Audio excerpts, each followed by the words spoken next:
তাছাড়া এখন নিজেরটা নিজেরই ভাবতে হবে। সাব্বির আজকে বিয়ে করে বউ নিয়ে আসছে, তাদেরও তো থাকার জায়গা লাগবে। ছেলে যদি হুট করে বউ নিয়ে বাড়িতে এসে উঠে পড়ে, মায়েদের একটু অভিমান হয়। বাড়িতে আসতে না আসতে সে আমার মুখে মুখে কথা বলে, বলে আমি নাকি আমার ছেলেকে তার সামনে কিছু বলতে পারবো না। তুই বস, আমি বাইরে গিয়ে খাওয়ার জন্য কিছু নিয়ে আসি। নিজের বাসায় থাকতে কে বাইরে খাবার আনতে যায়? বউকে এত ভয় পাইলে চলে? আর আমার ছেলে যদি বিয়ে করে আসতো, আমি তো সাদরে গ্রহণ করে নিতাম। ছেলের বিয়ের বয়স হয়েছে, বিয়ে করবে, এতে সমস্যা কি?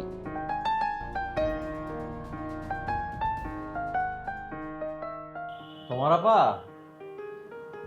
এই ঘরেই আছে। এই ঘরে আছে? কই? আপা কি ভূত হয়ে গেল নি দুলা ভাই? আমি তো কোথাও দেখতে পাচ্ছি না। ওয়াশরুমে। আপা ওয়াশরুম? ওয়াশরুমে কি করে? আর এই পরিস্থিতি ওয়াশরুম? হ্যাঁ,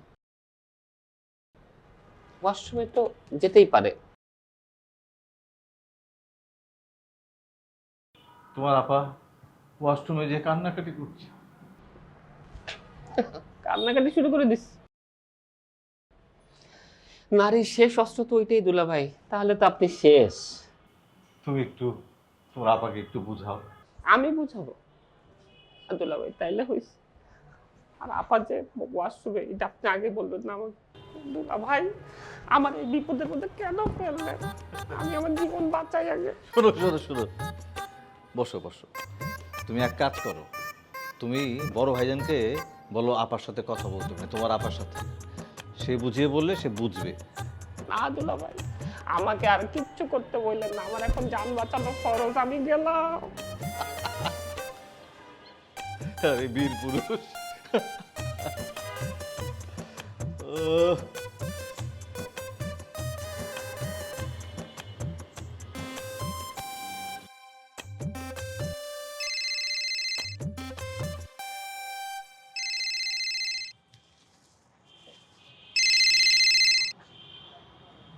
প্রীতি ফোন করছে আমাকে। প্রীতি তো সাধারণত আমাকে ফোন করে না। ও মাই গড, বাসায় মনে হয় সাব্বিরের বিয়ে নিয়ে তুলকালাম চলতেছে। ফোন ধরা কি ঠিক হবে? ফোন না ধরলেও তো আরেক সমস্যা, যদি মাইন্ড করে। আল্লাহ। জি, আপনারা আপনার কথা বলেন। জি জি, আমি জয়েন করছি। জি জি। ভাইয়া, হ্যালো ভাইয়া, ফোন ধরে কার সাথে কথা বলছো তুমি? হ্যালো প্রীতি, ওই আমি যে একটা মিটিং এর মধ্যে, বুঝছো, ইম্পর্টেন্ট মিটিং প্রোডাকশনের। বল না। সূর্য, এত আস্তে আস্তে কথা বলছো কেন? কি হয়েছে? তোর তোর কথা আমি শুনতে পাচ্ছি, তুই বল। আমি একটা মিটিং এর মধ্যে আছি তো, তুই বল। আচ্ছা, তোমার সাথে আমার জরুরি কথা আছে, তুমি একটু সাইডে এসে কথা বলো। অসুবিধা নাই, তুই তুই বল, আমি শুনছি। ভাইয়া, সাব্বির বিয়ে করেছে। তুই বিয়ে করেছিস? Good, very good, congratulations. আমার বিয়ের কথা আসলো কোত্থেকে? আরে তুই তো বললি বিয়ে করেছিস। আরে আমি না, সাব্বির বিয়ে করেছে। হ্যালো হ্যালো প্রীতি, ওই নেটওয়ার্কের খুব সমস্যা হচ্ছে, বুঝছো, কেটে কেটে যাচ্ছে। পরে তোকে বিয়ে করছি। কি? আমাকে পরে বিয়ে করছো মানে? কি বলো তুমি? আরে না না, ভুল শুনছিস। আমি বললাম যে পরে তোকে কল ব্যাক করছি। হ্যাঁ, আমি তোমার কথা শুনতে পাচ্ছি ভাইয়া। তুমি আমার কথা ক্লিয়ার শুনতে পাচ্ছো এখন? হ্যাঁ হ্যাঁ হ্যাঁ, শুনতে পাচ্ছি। তুই বল না, তুই বল। বলছি, সাব্বির বিয়ে করে বউ নিয়ে বাসায় চলে এসেছে। ও তো ভালো করেছে, বউ নিয়ে বাসায় চলে এসেছে। বউ নিয়ে তো আর হলে থাকা যায় না, তাই না? ওকে তুই আমার তরফ থেকে অভিনন্দন দিয়ে দিস। তুমি বাসায় এসে ওকে অভিনন্দন জানাও। প্রীতি, ওই আমি তো একটা মিটিং এর মধ্যে আছি, বুঝছস না, এখন মানে এসে কথা বলতে পারবো না, বুঝছস না। আচ্ছা, বেশি কথার দরকার নেই, তুমি তাড়াতাড়ি মিটিং শেষ করে বাসায় আসো। আমি আমি তাড়াতাড়ি আসতে পারবো কিনা জানি না, মানে আজকেও আসতে পারবো কিনা জানি না। মিটিংটা অনেক ইম্পর্টেন্ট তো, আমার মনে হয় যে লেট নাইট হবে, বুঝছস, তো সকালেও আসতে হতে পারে। তুই এক কাজ করিস, আমি আসলে আমি কংগ্রেচুলেশন বলে দিব, তুই আমার তরফ থেকে আগাম দিয়ে দিস, ঠিক আছে? বাসার অবস্থা ভালো না ভাইয়া, মা ভীষণ রেগে আছে। আমি কি বাবাকে বল না ম্যানেজ করতে। বাবাকে কি ম্যানেজ করতে বলবো? বাবা তো মায়ের ভয়ে রুমে ঢুকে বসে আছে। আরে তোর বাবা না, আমার বাবা, মানে তোর বড় চাচাকে বল ম্যানেজ করতে। ও, চাচু তো এখন মায়ের সাথে কথা বলতে চাইছে না, বলছে পরে কথা বলবে। হ্যাঁ হ্যাঁ হ্যাঁ হ্যাঁ, পরে কথা বলি। হ্যাঁ হ্যাঁ, কোনো সমস্যা নেই। মিটিংটা আগে শেষ করি, বুঝছস? তোকে আমি কল ব্যাক করতেছি, ঠিক আছে? তুমি রাস্তার ধারে কিসের এত জরুরি মিটিং করছো? রাস্তায় ধরে মিটিং করতেছি। কে কে বললো? আমি তো আমি তো রাস্তায় দাঁড়াই না, আমি তো ওই রেস্টুরেন্টে বসে তোর সাথে কথা বলতেছি। আমি তো গাড়ি ঘোড়ার শব্দ পাচ্ছি, লোকজনের আসা যাওয়ার শব্দ পাচ্ছি। আসলে হয়েছে কি প্রীতি, মানে আমি তো একটা রোড সাইড ক্যাফেতে বসে আছি, বুঝছস? মানে অনেক বড় বড় জানলা তো, মানে খোলা এগুলা, বুঝছস? এই জন্য আওয়াজ আসা যাওয়া করছে। এমনিতে পরিবেশ খুব ভালো, খুব নিরিবিলি, বুঝছস? তোকে আমি একদিন নিয়ে আসবো না, তোর অনেক ভালো লাগবে, তোকে নিয়ে খাওয়াবো। আচ্ছা থাক, আমাকে রেস্টুরেন্টে নিয়ে গিয়ে খাওয়াতে হবে না। তুমি যত তাড়াতাড়ি পারো প্লিজ বাসায় চলে আসো। আচ্ছা শুন না, আমি আমি আমি রাখি, আমি পরে পরে কথা বলবো, ঠিক আছে? রাখলাম।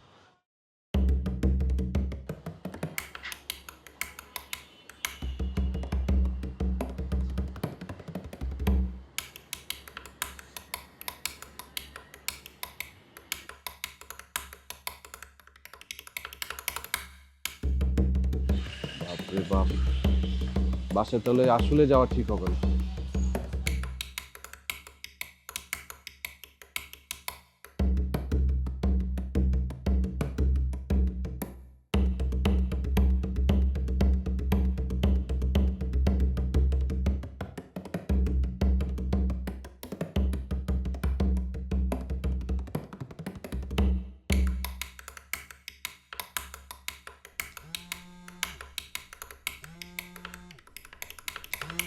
কি ব্যাপার, ফিদা কল দিচ্ছে কেন এখন? হ্যাঁ ফিদা বলো। হ্যালো জেরিন, তোমার ভার্সিটি কাজ কি শেষ হয়েছে? হ্যাঁ ভার্সিটির কাজ কেন, কিছু সমস্যা? না, যদি ফ্রি হয়ে যাও তাহলে তাড়াতাড়ি বাসা চলে আসো। কেন বাসায় কেন তাড়াতাড়ি আসতে হবে, কি সমস্যা? আরে সমস্যা মানে অনেক বড় সমস্যা। মেজো মামার ছেলে আছে না, উনি কাউকে না জানিয়ে বিয়ে করে বউ নিয়ে চলে এসেছে। এখন মামি পুরো বাসায় গ্যাঞ্জাম লাগিয়ে ফেলেছে। সাব্বির যে বিয়ে করছে এটা তুমি জানি? হ্যাঁ, তুমি কিভাবে জানো? তুমি কি ওদের সাক্ষী ছিলে নাকি বিয়ের? আরে বাবা না না, বিয়ের সাক্ষী কেন থাকবো? আমি এই যে ভার্সিটির জন্য বের হচ্ছিলাম তখন সাব্বিরকে আর ওর বউকে দেখলাম গেটে। তো ভালোই তো, ওদের দুজনকে ভালো লাগছে, ওরা বিয়ে করছে, এখানে সমস্যার কি হলো? কিন্তু মামি তো ওদেরকে মেনে নেয়নি, মামি ওদেরকে চলে যেতে বলেছে। আচ্ছা শুনো, সাব্বিররা কি বাসাতেই আছে নাকি এর মধ্যে চলে গেছে? না, এখনো বাসাতেই আছে, ড্রয়িং রুমে বসে আছে। ও আচ্ছা, তা তুমি এক কাজ করো, তুমি একটু যাও ওদের সাথে গল্প গুজব করো, কথা বলো। কি বলো? আমি অনেক কষ্টে রুম থেকে ছাদে এসেছি, দাদি আমাকে ওদের সামনে যেতে মানা করেছে। মানে কেন না করছে কেন, এটা কেমন কথা হলো? আরে মামি তো ওদেরকে মেনে নেয়নি, আর সাব্বির ভাইয়া কিছু না খেয়ে বউকে নিয়ে ড্রয়িং রুমে বসে আছে। আচ্ছা তুমি যাই বলো ফিদা, এটা কিন্তু চাচির অতিরিক্ত বাড়াবাড়ি। আমার না খুব ভয় করছে জেরিন। তোমার ভয় পাওয়ার কি আছে এখানে? সাব্বিরকে ওদের বাবা মা মানলে মানবে, না মানলে নাই, এখানে তোমার ভয় পাওয়ার তো কিছু নাই। আরে বাসায় কেমন যেন একটা থমথমে অবস্থা, ভয় পাবো না? আচ্ছা কবির ভাই বাসায় ফেরে নাই? না, এখনো তো না। আচ্ছা প্রীতি আপু কই? তা আপু গিয়ে ওদের সাথে একটু কথা বলুক, দেখা টাকা করুক নাকি?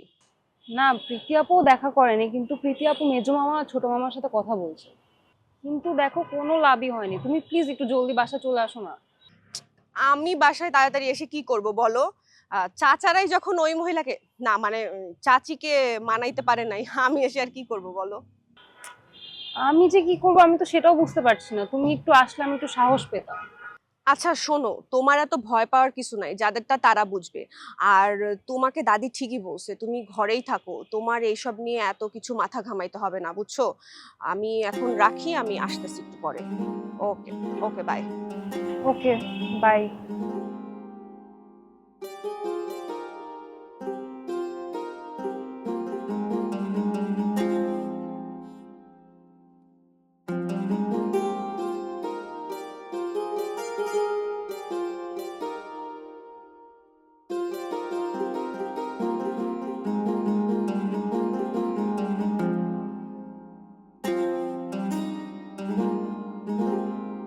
শিউলি, তোমার সাথে আমার কথা আছে।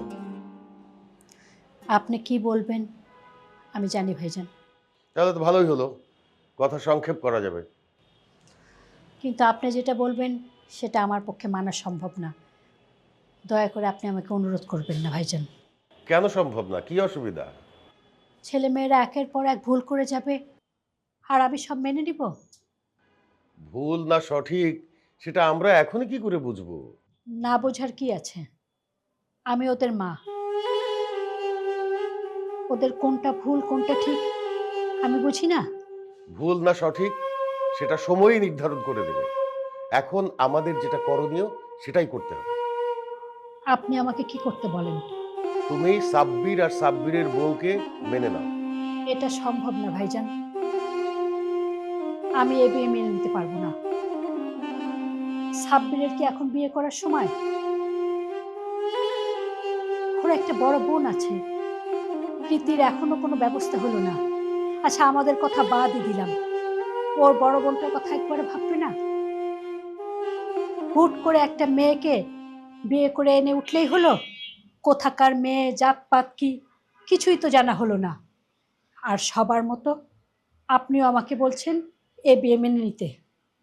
তুমি মেনে নিতে না পারলেও সাব্বির তো ওর বউকে এখন আর অস্বীকার করতে পারবে না, সেজন্যই বলছি মেনে নাও। আপনাদের বোনও তো আপনাদের না জানিয়ে এভাবে বিয়ে করেছিল, কই আপনারা তো কেউ তাকে মেনে নেননি। আমার শ্বশুর আপনাদের সেই বোনকে তো ত্যায্য করে দিয়েছিল। হ্যাঁ, আমরা আমাদের বোনকে মেনে নেই নাই, আব্বা ওকে ত্যায্য করেছিল। তাতে আব্বার কোনো উপকারও হয়, আব্বা আম্মা কেউ বেঁচে নেই। মাঝখান থেকে রাগের বশে মেনে নেওয়া না নেওয়ার কারণে আমাদের বোনটাকে আমরা হারালাম। আমরা মেনে না নিলেও মেহেরিন কিন্তু ওর স্বামী সন্তান নিয়ে খুব সুখেই সংসার করছে। এখন সাব্বির যদি তোমাদের মেনে না নেওয়ার কারণে আলাদা সংসার করে, তোমার কি ভালো লাগবে সেটা? সাব্বিরকে যদি ওর বউ সহ তোমরা বের করে দাও, ওরা ওদের মতো গিয়ে সংসার করবে। পৃথিবীতে কারো জন্য কোনো কিছু আটকে থাকে না শিউলি। এই কথাগুলো আমি তোমাকে এখানে না ডেকে সরাসরি সবার সামনেই বলতে পারতাম, তাতে কি তোমার মান সম্মান বাড়তো? বরঞ্চ কমে যেত। সেজন্যই আমি তোমার ঘরে এসে তোমাকে কথাগুলো বললাম। এখনো বলছি, তুমি ওদেরকে মেনে নাও। ওদেরকে যে মেনে নিব, ওরা থাকবে কোথায়? সেটা নিয়ে তুমি ভেবো না, আমি আমার ঘরটা ওদের জন্য ছেড়ে দিচ্ছি। আপনার ঘর ছেড়ে দিলে আপনি থাকবেন কোথায়? আমার তো এত বড় ঘরের দরকার হয় না। আমি ড্রয়িং রুমে সোফার পাশে একটা খাট পেতে নেবো, সিঙ্গেল খাট। ওরা খাবে কি? এমনিতেই ফ্রিদারা আসার পর সংসারে অনেক খরচ বেড়ে গেছে। শিউলি, আমি এখনো মরে যাই নাই, বেঁচে আছি।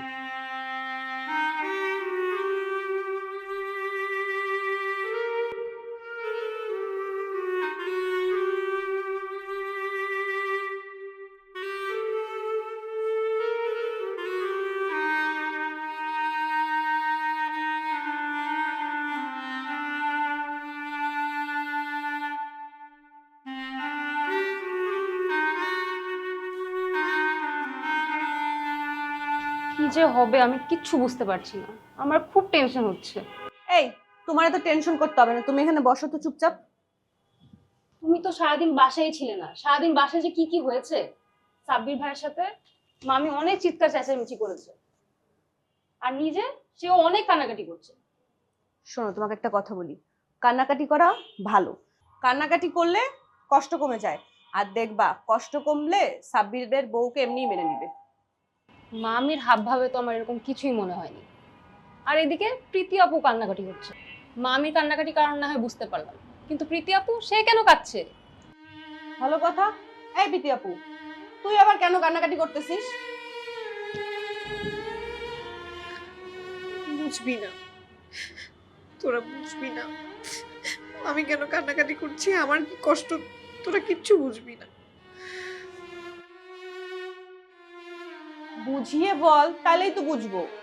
বড় চাচ্চু এখন মাকে বোঝাবে, মা সব কথা বুঝবে, বুঝে সাব্বিরের বউকে ঠিকই মেনে নিবে। মা যদি সাব্বিরের বউকে বের করে দেওয়ার হতো, অনেক আগে ঘাট ধাক্কা দিয়ে বের করে দিত। কই দেয়নি তো। যত কিছু হোক, সাব্বির তো ছেলে, ওকে তো মেনে নিবেই। তাহলে সারাদিন এইভাবে ড্রয়িং রুমে না খেয়ে বসে রাখার কারণ কি? শাস্তি দিচ্ছে। আমি মাকে চিনি না? মা এই সব কিছু নাটক করছে। দেখবি বড় চাচু রুম থেকে বের হবে, আর তখনই সাব্বিরের বউকে মেনে নিবে, আবার খাবারও দিবে। যদি তাই হয় তাহলে তো খুবই ভালো কথা, কিন্তু আমি তো একটা জিনিস বুঝলাম না, তুই কেন কাঁদতেছিস? তোরা বুঝতে পারছিস না? সাব্বিরের বউকে মেনে নিলেও এই রেশ এখানে শেষ হবে না, সবকিছু আমার উপরে এসে পড়বে। আমার জীবনটা মা তাড়া তাড়া করে ফেলবে। কিলো, তুই হাসছিস কেন জেরিন? হ্যাঁ তাই তো, তুমি কেন হাসছো বুঝলাম না। হাসির কি হয়েছে? আর তুইও না প্রীতি আপু, ওই সেই ঘর পোড়া গরুর মতো সিঁদুরে মেঘ দেখে আগে থেকেই ভয় পাচ্ছিস। আর বজ্রপাত সহ যখন বৃষ্টি হবে তখন ঠিকই টের পাবি। তুই কি টের পাবি? টের তো পাবো আমি, তাও আবার হাড়ে হাড়ে। আচ্ছা তোমরা কি নিয়ে কথা বলছো? কিসের সিঁদুর, কিসের পাহাড়, কিসের বজ্রপাত? আমি তো কিছুই বুঝতে পারছি না। ওকে থামা, কাঁদবি না তুই, একদম হাসবি না। প্রীতি আপু তুমি এখন কান্না থামাও প্লিজ। তুই তো কিছুই জানিস না। এই বাড়ি তো রেওয়াজই আছে, মেয়েদেরকে কখনোই কোনো কিছু মেনে নেয় না। মেয়েদের ভালোবাসা অসম্ভব ব্যাপার। ফ্রিদার মাকে আমার ফুপিকে কি মেনে নিয়েছিল? নেয়নি। সবাই তাকে দূরে।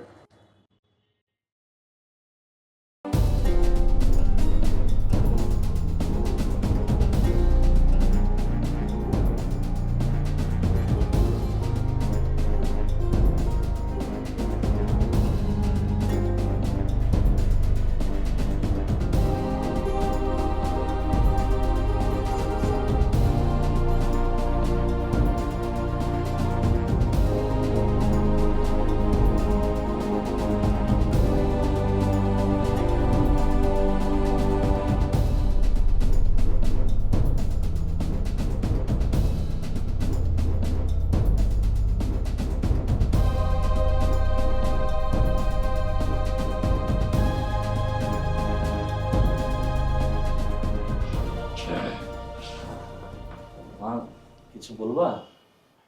কোত্থেকে এই বেহা মেয়েটাকে তুলে নিয়ে আসছিস? ওকে ওঠা। মা ও ঘুমাক না, তোমার যা বলার আমাকে বলো।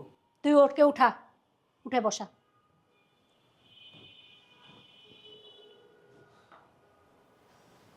মিথিলা, মিথিলা। এই জোরে জোরে ডাক, এভাবে কি ডাকলে উঠবে নাকি? উঠা, উঠে বসা। মিথিলা, এই মিথিলা। এই পুতু পুতু করে ডাকতেছিস কেন? জোরে ডাক। আর কি বেহায়া মেয়ে, এভাবে সোফার উপর পড়ে পড়ে ঘুমাচ্ছে। মিথিলা ওঠো, মা ডাকছে। ডাকাডাকি করছিস কেন? আরে মা ডাকতেছে। এই ওঠো।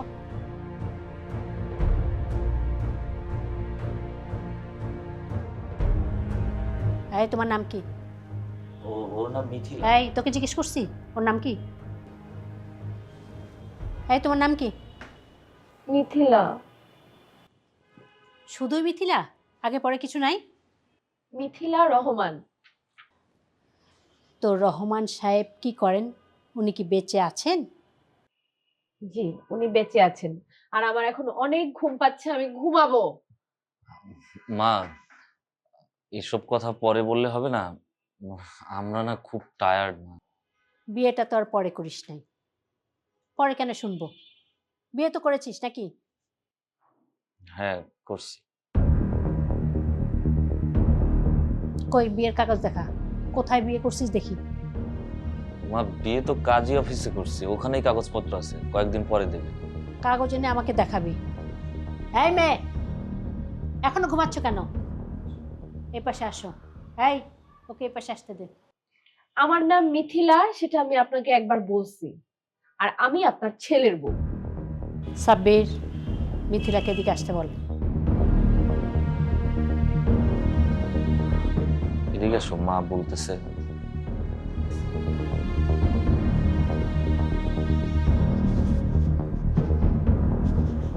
এই নাও, নাও, এটা তোমার জন্য। মা, তুমি আমাদের মেনে নিচ্ছ? মিথিলা, আমি বলছিলাম না মা আমাদের ঠিকই মেনে নেবে। এই, মাকে সালাম করো। ওনাকে তো সকালেই আমি সালাম করতে চাইছিলাম, কিন্তু উনি দেয় নাই। আর পায়ে হাত দিয়ে সালাম করা আমার একদম পছন্দ না। মিথিলা, তুমি মাকে কেন উনি উনি বলতেছো? মা তো তোমার শাশুড়ি, ওনাকে মা বলে ডাকবে। আপনি তো আমাকে বসাইতে বাধ্য করলেন ঘরের ভেতরে। ওই সময় যে আপা ওয়াশরুমে ছিল, একটু আমাকে বলবেন না? তাহলে কি আর আমি এইসব কথা বলতাম? আমি তোমাকে ইশারা আঙ্গিতে বলেছিলাম। এটা রাখো, আর সবার বুকে আসো, তো একটু কংগ্রাচুলেশনস বলি। দেখি ওকে ফোন করব, যখন অ্যাভেলেবেল থাকে তখন দেখা করব। তুই যে ছাদে চলে আসলি, দাদি কই?